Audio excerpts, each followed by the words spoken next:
My name is Barbara, and I'm 64 years old. Standing here in my wedding dress, white lace flowing around my ankles, I should have been the happiest woman alive.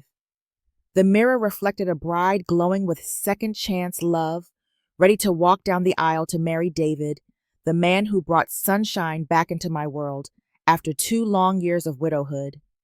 My hands trembled as I adjusted my pearl necklace, the same one Robert gave me 40 years ago. Little did I know that in just 1 hour my fairy tale would shatter into 1,000 pieces, revealing a betrayal so deep it would change everything I believed about love and trust.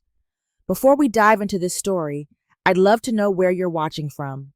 Please hit that like button if you believe in second chances, subscribe for more real-life stories, and let's begin this journey together, because what happened next will shock you to your core. Looking back now, I realized my story truly began 42 years ago when I married my first husband, Robert, at 22. We built a beautiful life together in our little colonial house on Maple Street, complete with a white picket fence and a garden that bloomed every spring. When I was 23, we welcomed our son Marcus, a bundle of joy, who filled our home with laughter and chaos in the most wonderful way possible. Robert was my everything, my high school sweetheart who became my partner in every sense of the word. He worked as an accountant while I taught elementary school, and together we created a routine that felt like the perfect dance. Sunday morning pancakes, evening walks around the neighborhood, family vacations to the lake every summer. We grew old together, gracefully watching Marcus graduate, get married to his college girlfriend, Sophia, and bless us with our granddaughter, Emma. But 2 years ago, at 62, my world crumbled when Robert suffered a massive heart attack. One moment he was laughing at a joke on television, the next he was gone. The doctor said it was quick, that he didn't suffer, but I suffered enough for both of us. The house that once echoed with our conversations became a tomb of memories, too quiet and too empty. Marcus worried about me, constantly visiting every few days with Sophia and 8-year-old Emma. Sophia, bless her heart, would bring casseroles and sit with me for hours listening to my stories about their father and grandfather. She had always been like a daughter to me, with her warm brown eyes and genuine smile that lit up every room. Emma would climb onto my lap and ask me to read her the same fairy tales I once read to her father. But the nights were the hardest. Cooking dinner for one felt pointless. Watching our favorite shows alone made me cry. I found myself talking to Robert's photograph, asking him how I was supposed to live without him. The loneliness was suffocating, like a heavy blanket I couldn't throw off. After 6 months of watching me struggle, my best friend Grace sat me down in my kitchen one Tuesday afternoon. Grace had been my neighbor for 30 years, a fiery redhead who never minced words. She poured us each a cup of coffee and looked me straight in the eye. Marcus had been telling her about his concerns for my mental health, how I barely left the house except for grocery shopping and church. Grace suggested something that made me nearly choke on my coffee: online dating. At 62 years old, she wanted me to create a profile on some website and meet strangers. The very idea seemed ridiculous, almost disrespectful to Robert's memory. But Grace persisted, explaining that Robert would want me to be happy, that I had too much love left to give to spend the rest of my life alone. It took Grace 3 weeks of gentle persuasion before I finally agreed to try. Sophia offered to help me create my profile, and we spent an entire Saturday afternoon at my kitchen table with her laptop. She helped me choose photos, write a description, and explained how the whole system worked. I felt like I was learning a foreign language, swiping left and right, matching with people who seemed nice enough in their pictures. My first few attempts at dating were disasters. There was Henry, who spent our entire coffee date talking about his ex-wife's flaws. Then came William, who seemed more interested in my house than in me asking detailed questions about my mortgage and property value. After 3 failed dates, I was ready to give up and accept that my romantic life was over. But then David's profile appeared on my screen, and something made me pause. His picture showed a distinguished man with silver hair and kind blue eyes standing in a garden full of tomatoes and sunflowers. His description mentioned that he was a widower who enjoyed cooking, reading classic novels, and tending to his vegetable garden. He had lost his wife to cancer 3 years earlier and was hoping to find companionship with someone who understood the complexities of loving again after loss. Our first exchange of messages felt different from the start. David wrote thoughtfully, asking about my interests, rather than immediately suggesting we meet. He told me about his late wife, Margaret, how they had traveled to Italy for their 30th anniversary, and how he learned to make authentic pasta sauce from a little old lady in Tuscany. I shared stories about Robert, our trips to the lake, and how I was learning to navigate life alone. We messaged back and forth for an entire week before he suggested meeting for coffee at a small cafe downtown. I was nervous changing my outfit 3 times before settling on a simple blue dress that Sophia said brought out my eyes. When I arrived at this cafe, David was already there, standing beside a corner table with a single yellow rose. He was exactly as handsome as his picture suggested, maybe even more so in person. His smile was genuine, reaching his eyes in a way that immediately put me at ease. We talked for 3 hours that first afternoon, covering everything from our children to our favorite books to our struggles with grief. David had 2 daughters who lived on the opposite coast, successful women who called him weekly but rarely visited. When he walked me to my car, David asked if I would like to have dinner with him the following weekend. I heard myself saying yes before my brain could talk me out of it. As I drove home, I felt something I hadn't experienced in 2 years: excitement about the future. Our second date was even better than the first. David took me to a small Italian restaurant where the owner greeted him by name. He had been coming there since Margaret's death, he explained, because cooking for one person felt as lonely as eating alone. We shared a bottle of wine and laughed about our attempts to master technology, how our children had to teach us to use smartphones and streaming services. By our third date, I was completely smitten. David brought me flowers from his garden, beautiful arrangements that he created himself. He cooked dinner for me at his apartment, serving homemade ravioli with that famous sauce he learned in Italy. We danced slowly in his living room to Frank Sinatra, and I felt young again, like the girl who fell in love with Robert all those years ago. Marcus and Sophia met David after we had been dating for 2 months, and I was nervous about their reaction. But David charmed them immediately, bringing Emma a book of fairy tales from different countries and engaging Marcus in a lengthy discussion about baseball statistics. Sophia whispered to me later that she hadn't seen me smile so genuinely since before Robert died. 6 months into our relationship, David and I had become inseparable. We took a ballroom dancing class at the community center, where we were definitely the most enthusiastic, if not the most skilled couple. David surprised me with tickets to the opera, remembering that I had mentioned loving La Traviata when I was younger. We spent lazy Sundays cooking together, reading different sections of the newspaper, and working in my garden. David had a way of making ordinary moments feel special. He would leave little notes in my car when he borrowed it to run errands, sweet messages that made me giggle like a teenager. When I caught a terrible cold in October, he showed up at my door with homemade chicken soup and stayed to take care of me, despite my protests that he might get sick too. Our friends and family had fully embraced our relationship. Grace constantly told me how much happier I seemed, how the spark had returned to my eyes. Marcus mentioned several times how grateful he was that I had found someone who treated me well and made me laugh again. Even Emma had grown attached to David, calling him Mr. David, and insisting he read her bedtime stories whenever he was around during her sleepovers with me. But the most magical moment came on a crisp autumn day when David suggested a picnic by the lake. We spread a blanket under a maple tree whose leaves had turned brilliant shades of gold and red. After we finished eating, David became unusually quiet, fidgeting with something in his jacket pocket. When he suddenly dropped to one knee in front of me, my heart nearly stopped. He pulled out a small velvet box and opened it to reveal a simple but elegant diamond ring. The stone caught the afternoon sunlight, sparkling like a tiny star. David's voice shook slightly as he spoke, telling me that I had brought joy back into his life when he thought he would never feel happiness again. "Barbara," he said, his blue eyes glistening with tears, "you've made me believe in love again.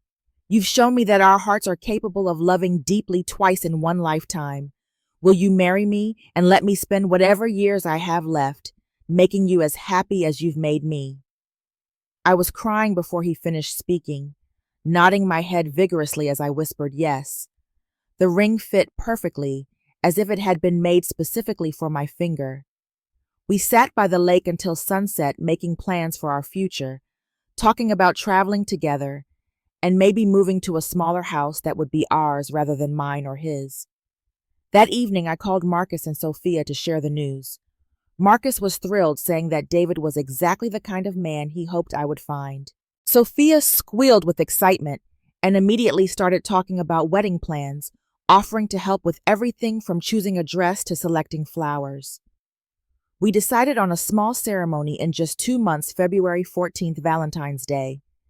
It seemed fitting for a couple who had found love later in life.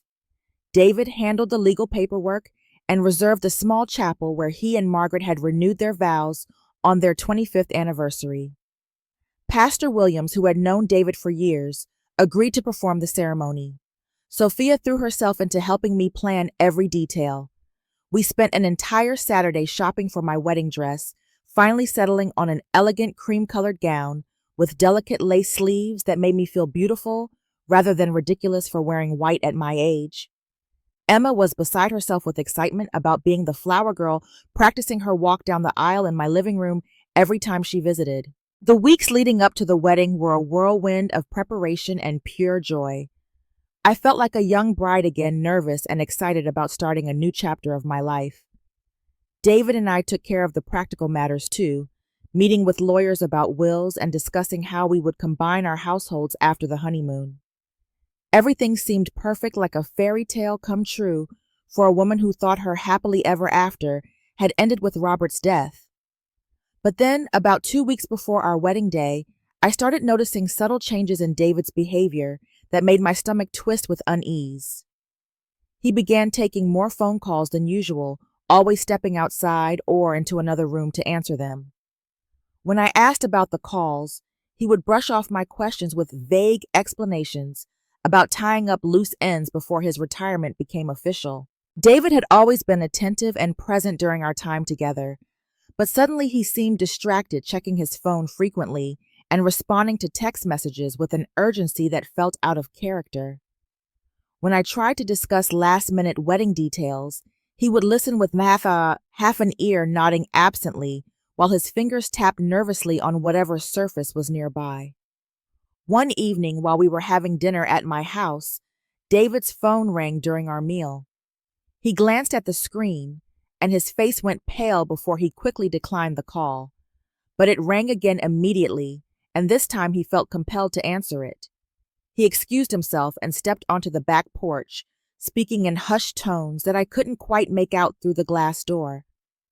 When he returned to the table, David seemed shaken, claiming that there was some kind of family emergency with one of his daughters that required his immediate attention. He apologized profusely, but said he needed to leave right away to handle the situation. I offered to come with him or help in any way I could, but he insisted that it was something he had to deal with alone. The strange thing was, when I tried to call him the next day to check on the supposed family crisis, David's explanations were vague and inconsistent. He couldn't seem to remember which daughter had the emergency or what exactly the problem was. My intuition, honed by decades of marriage and motherhood, began sending up red flags that I tried desperately to ignore. Around the same time, I noticed that Sophia had become unusually distant and withdrawn. She had been so enthusiastic about helping with the wedding preparations, but suddenly she was declining invitations to go dress shopping for last-minute alterations and avoiding family dinners where David would be present. When I asked Marcus about Sophia's behavior, he explained that she had been working extra hours at her job and that Emma had been sick with a persistent cough that was keeping everyone in the house awake at night. It seemed like a reasonable explanation, but something about Sophia's avoidance felt deliberate rather than circumstantial. During the few times Sophia was around David, I noticed she could barely look at him directly. She would find excuses to leave the room when he entered, or she would busy herself with Emma or household tasks that suddenly became urgent. When forced to interact with him, Sophia's usual warm demeanor became stiff and uncomfortable. Emma, with the brutal honesty of an 8-year-old, mentioned one afternoon that her mommy had been crying a lot lately and spending long periods of time staring out the window without saying anything.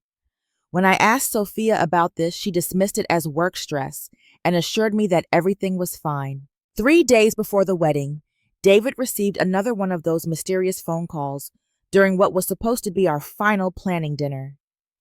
This time, when he looked at his phone screen, I watched all the color drain from his face.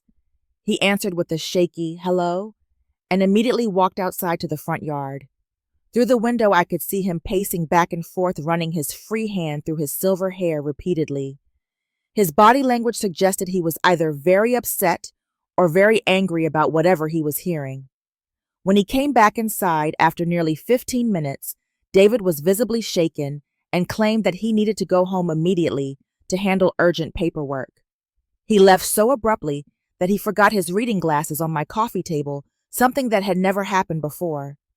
David was meticulous about his belongings and never left anything behind unintentionally. I called him that night to let him know about the glasses, but he said he would pick them up the next day and seemed eager to end our conversation quickly. The morning of February 14th dawned crisp and clear, perfect weather for a wedding. I woke up with butterflies dancing in my stomach, the kind of nervous excitement I hadn't felt since my first wedding day 42 years earlier. Grace arrived early to help me get ready, carrying a tray of coffee and pastries that she insisted I eat despite my protests that I was too nervous to be hungry. Emma bounded into my bedroom shortly after 8 o'clock, already wearing her flower girl dress and practically vibrating with excitement. She spun around my room, making the pale pink tulle of her skirt float around her like a cloud. Her enthusiasm was infectious, and I found myself laughing at her dramatic reenactments of how she planned to walk down the aisle. Sophia arrived about an hour later than we had planned, looking exhausted and strained. Her usually bright eyes were puffy and red-rimmed, as if she had been crying or hadn't slept well in days. She apologized for being late, claiming that she had spent the morning dealing with Emma's last-minute wardrobe crisis involving shoes that suddenly didn't fit properly. But when I looked at Emma's feet, the shoes fit perfectly, and she showed no signs of any earlier distress about her outfit. In fact, Emma seemed confused by her mother's explanation and started to correct her before Sophia quickly changed the subject to my hair and makeup schedule. Grace, ever the observant friend, raised her eyebrows at me when Sophia wasn't looking.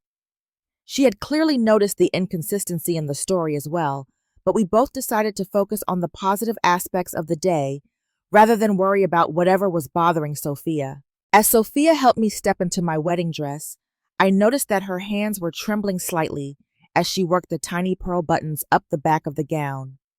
When I asked if she was feeling all right, she gave me a weak smile and claimed that she was just emotional about seeing me so happy and beautiful on my wedding day. But there was something in Sophia's eyes that looked more like guilt than joy, a heaviness that seemed completely at odds with the celebratory atmosphere we were trying to create.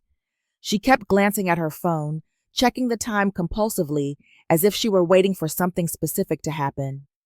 Emma, with her uncomplicated 8-year-old perspective, made an observation that sent a chill down my spine. "Mommy has been sad for a long time now," she said matter-of-factly while Grace was fixing my veil. "She cries when she thinks I'm not looking, and she talks to herself in the bathroom." Sophia quickly hushed her daughter and redirected her attention to the flowers, but I caught Grace's eye in the mirror and saw my own concern reflected in her expression. Something was definitely wrong, and it was becoming harder to pretend otherwise.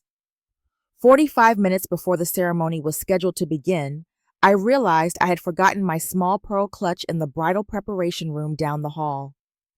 Grace was busy with the last-minute touches to my makeup, and Sophia was helping Emma practice her flower petal tossing technique, so I decided to retrieve the purse myself. As I walked down the hallway, gathering the train of my dress to avoid tripping, I felt excited and nervous about seeing David at the altar, in just under an hour. My heart was full of love and anticipation for the new life we were about to begin together. But when I opened the door to the preparation room, I discovered something that would change everything. There on the chair where I had been sitting earlier was David's cell phone, apparently dropped and forgotten in his nervousness about the approaching ceremony. The screen was illuminated with a new text message, and without thinking, I glanced down at it. What I saw made my blood turn to ice in my veins. The message was from Sophia, and it read simply but devastatingly, "We need to tell her today." My hands began shaking as I picked up the phone, knowing I was about to cross a line, but unable to stop myself. I opened the message thread between David and Sophia, and what I discovered there shattered my world into a million pieces. With trembling fingers, I scrolled up through the conversation history between David and my daughter-in-law, each message I read making my heart sink deeper into despair. The thread went back months filled with exchanges that revealed a secret relationship that had been happening right under my nose. "I can't keep lying to Barbara anymore," Sophia had written 3 days earlier. "She trusts me completely, and I feel sick every time I look at her." David's response was cold and calculating. "Just get through today, and then we can figure out how to handle everything else. We've come too far to back out now." "But she loves you genuinely," Sophia had replied.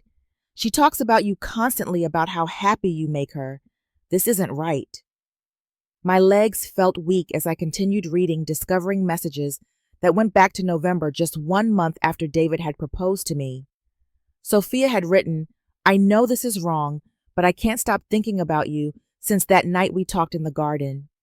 David had responded, "I feel the same way. You understand me in a way that Barbara never could. She's sweet, but you're passionate and alive." The messages became more intimate as I scrolled back further with declarations of love and longing that made me physically nauseated. "I love you," David had written to Sophia in December. "After I marry Barbara, we can be together more openly. She'll never suspect anything." But the most devastating message was one I found from just last week. David had written, "She has money and property, Sophia. This marriage will secure our future together. The house alone is worth more than enough to set us up for life." Sophia's response showed at least some conscience. "I hate that we're using her like this. She's been nothing but kind to me since Marcus and I got married." "Sometimes we have to be practical about love," David had replied. "Barbara had her great love with Robert. Now it's our turn to have ours, and she's going to make it possible whether she knows it or not." I sank into the chair, still holding David's phone, as the full scope of their betrayal became clear. The man I was about to marry had been having an affair with my daughter-in-law for months, and they were both planning to continue their relationship after our wedding. David didn't love me at all. He was marrying me for my money and property planning, to use me as a stepping stone to his real happiness with Sophia. The worst part was realizing that Sophia, the young woman I had loved like my own daughter, had been lying to my face for months. Every time she had helped me plan my wedding, every moment she had spent listening to me gush about my happiness with David, she had been betraying me in the most fundamental way possible. I sat there in my wedding dress feeling like the biggest fool in the world. All those phone calls David had been taking, all those times Sophia had seemed distant and uncomfortable, the crying spells that Emma had noticed, it all made sense now.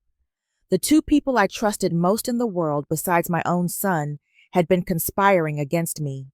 For several minutes, I just held the phone and cried, ruining the makeup that Grace had so carefully applied.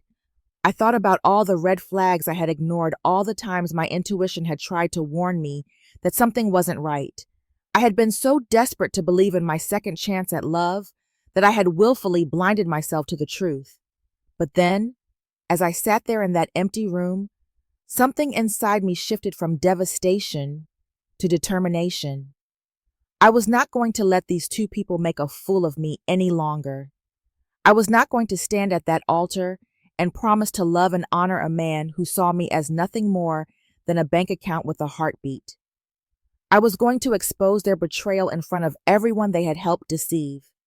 David and Sophia were about to learn that a 64-year-old woman could be far more formidable than they had ever imagined. I took several deep breaths to compose myself, wiped my tears carefully to avoid smearing what remained of my makeup, and formulated a plan.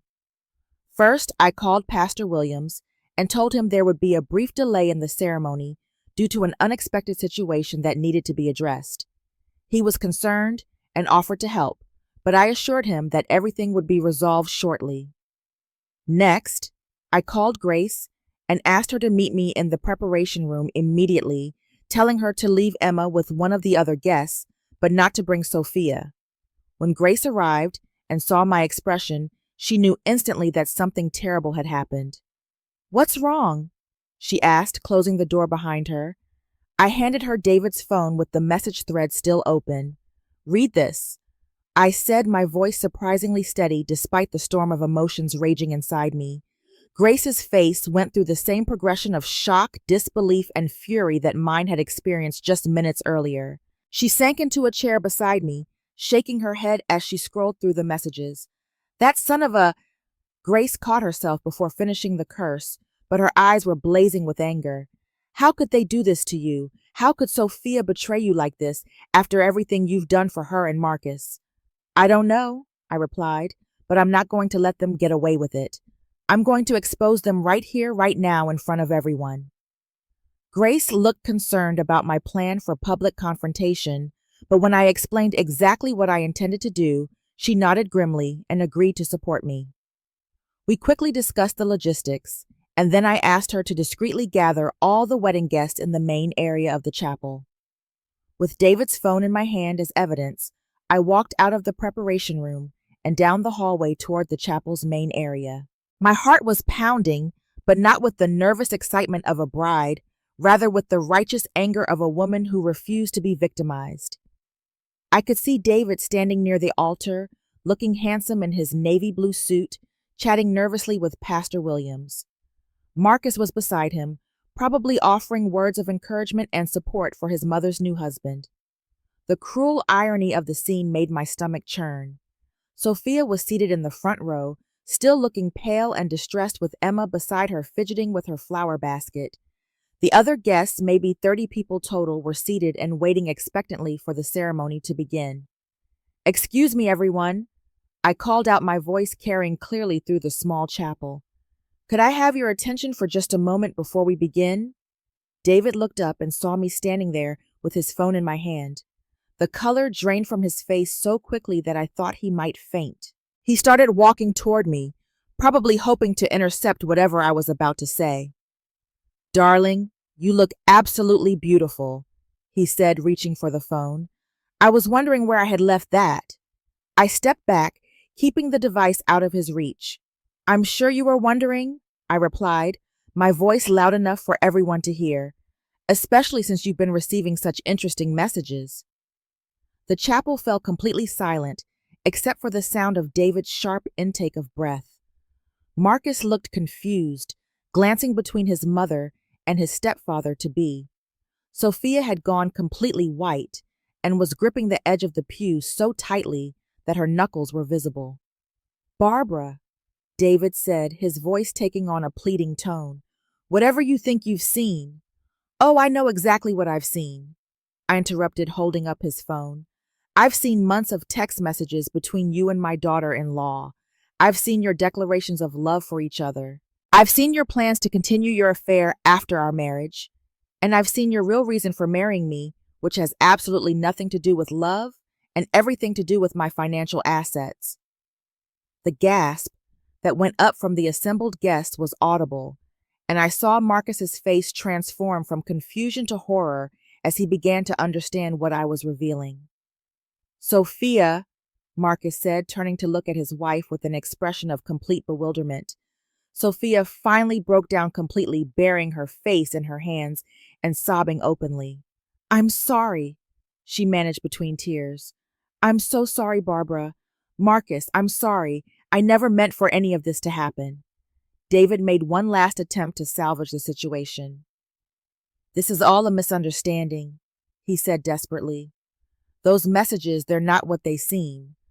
but I had heard enough lies from both of them to last a lifetime. Would you like me to read some of these messages aloud? I asked, raising my voice so that everyone in the chapel could hear me clearly. Should I share the one where you tell Sophia that I'll never suspect your affair, or perhaps the one where you calculate how much my house is worth? The aftermath of my revelation was swift and devastating. David stopped trying to deny the evidence when he realized that everyone had heard enough to understand the scope of his betrayal. He stood there, in his wedding suit, looking like a man whose carefully constructed house of cards had just collapsed around him. Marcus confronted Sophia directly, his voice shaking with a mixture of anger and heartbreak. "How long has this been going on?"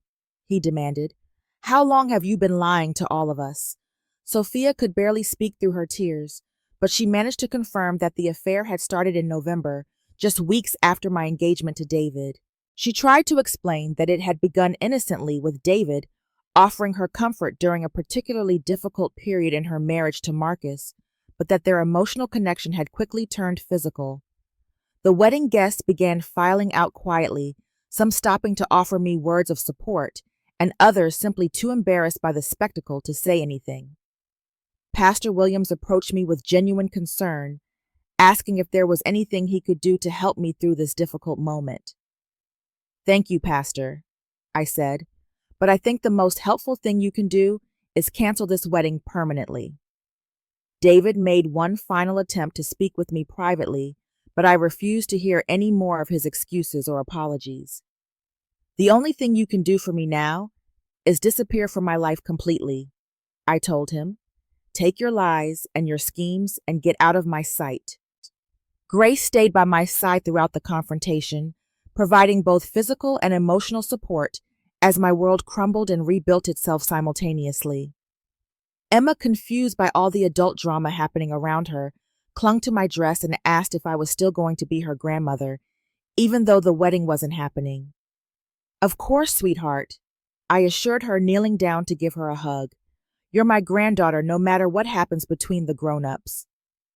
Marcus was devastated by the dual betrayal of his wife and the man he had welcomed as a stepfather. He apologized repeatedly for not seeing the signs, for not protecting me from people who had used his trust to hurt me. I assured him that none of this was his fault, that we had all been deceived by two people we had every reason to trust. As the chapel emptied, I stood there in my wedding dress, surrounded by the remnants of my shattered dreams, but also filled with a strange sense of relief. I had discovered the truth before making the biggest mistake of my life. I had found the courage to stand up for myself and expose the people who had been manipulating me. Grace drove me home while I was still wearing my wedding dress, and we sat in my kitchen drinking coffee as the reality of what had happened began to sink in. "I'm proud of you," she said simply. "It took tremendous courage to do what you did today." "I felt like such a fool," I admitted. "All the signs were there, and I ignored them because I wanted so desperately to believe in love again." "You weren't a fool," Grace replied firmly. "You were a woman who chose to trust people who didn't deserve your trust. That's their failing, not yours." The days following my wedding day disaster were some of the darkest I had experienced since Robert's death. The humiliation of being deceived so completely, combined with the loss of both David and Sophia from my life, left me feeling hollow and defeated. Grace stayed with me for the first week, making sure I ate and encouraging me to get out of bed each morning. Marcus came to see me every day, bringing Emma when Sophia was at work, and they could avoid the awkward encounters that had become their new normal. He told me that he had asked Sophia to move out temporarily while they figured out whether their marriage could survive her betrayal. He was struggling not just with her affair, but with the way she had used their family relationships to deceive me. "She betrayed you just as much as she betrayed me," Marcus said during one of our conversations. "You trusted her like a daughter, and she used that trust to hurt you in the worst possible way." Sophia sent a long letter of apology that I wasn't ready to read for several weeks. When I finally opened it, I found a rambling explanation of how lonely and neglected she had felt in her marriage, how David had made her feel special and desired in ways that Marcus hadn't in years. She claimed that she had tried to end the affair multiple times, but that David had convinced her they deserved to be happy together. The letter revealed that David had been the driving force behind the scheme to use me for my financial assets. Sophia admitted that she had initially been reluctant to continue seeing him after my engagement, but he had convinced her that I was better off not knowing the truth, that I would be happier believing in our fairy tale romance than facing the reality of being alone again. I was disgusted by the patronizing assumption that I couldn't handle the truth about my own life, that I needed to be protected from reality like a child.